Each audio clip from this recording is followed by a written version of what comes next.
Good day, everyone. Welcome to my channel.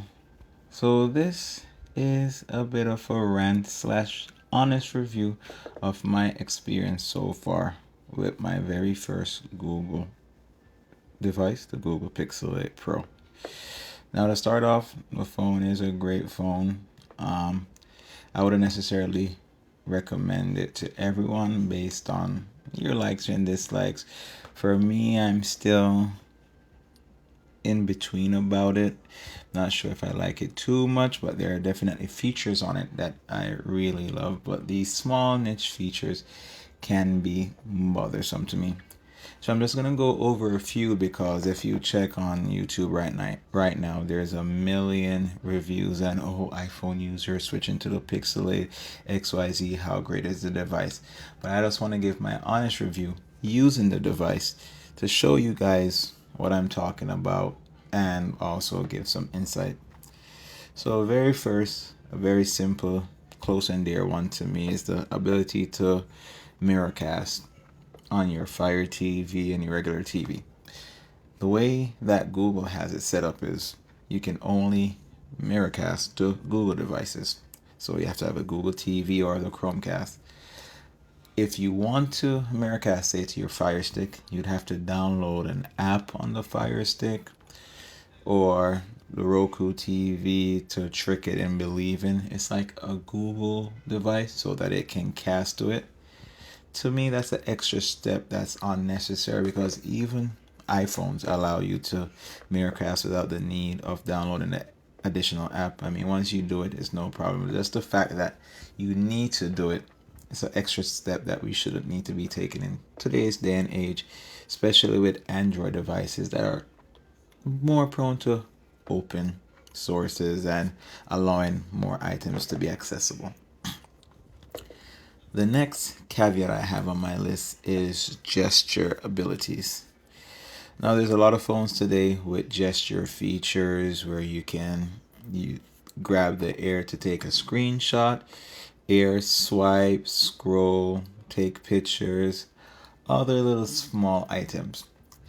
Given that the Google devices are now so built with AI focus in mind, I think that it should have had more features to gesture control so that you can maneuver the device without the need to picking it up.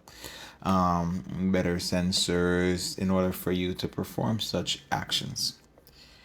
In reference to the gesture controls, as an example, we're gonna go and talk about the camera. Now, the camera for me, in itself, taking pictures, beautiful, best pictures I've seen to date so far.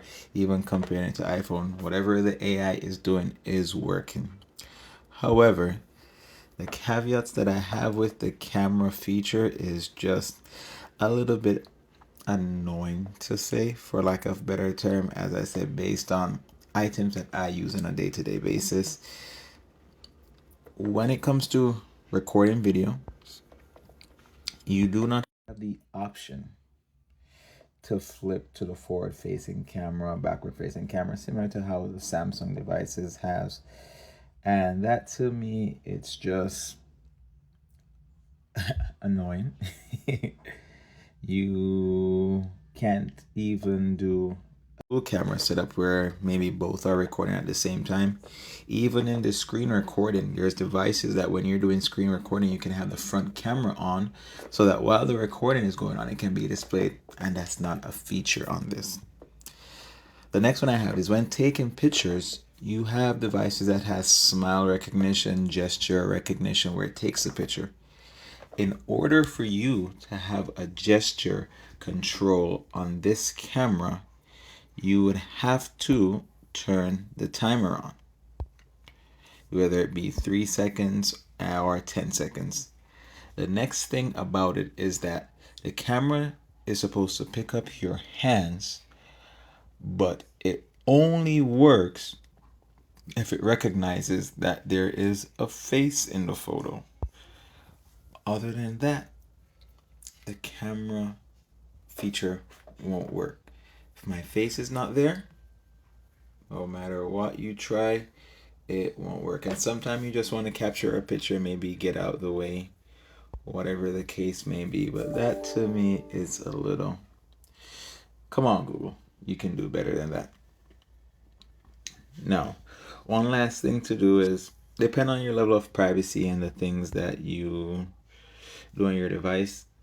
There is a lack of access to items when you do not have internet connection. So what I'm saying is, here's an example. If you want to make a video collage, you won't be able to do so unless you are connected to the internet.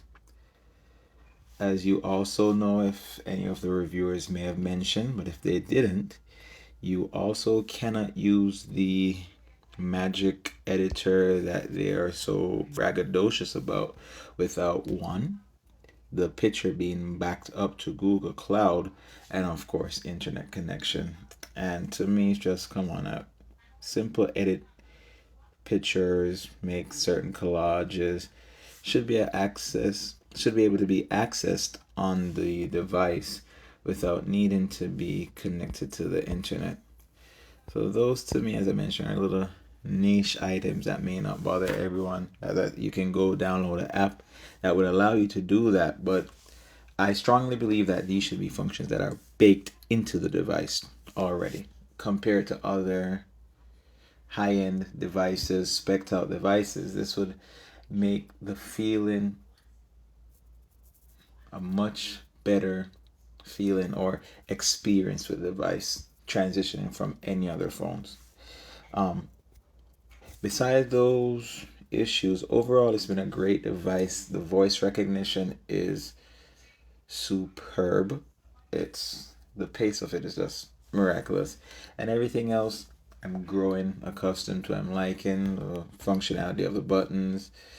It's good so far, but those the niche items is what I wanted to really talk on, and I hope some Google representatives can hear this, place it in an update or something to make the device more welcoming to quote unquote outsiders. Anyway, guys, that's all I really wanted to say. Thank you guys for listening, watching. If you're interested in the device, take a look at it. But if those are stuff that are things that would be mm, things that would be a negative for you, stray away.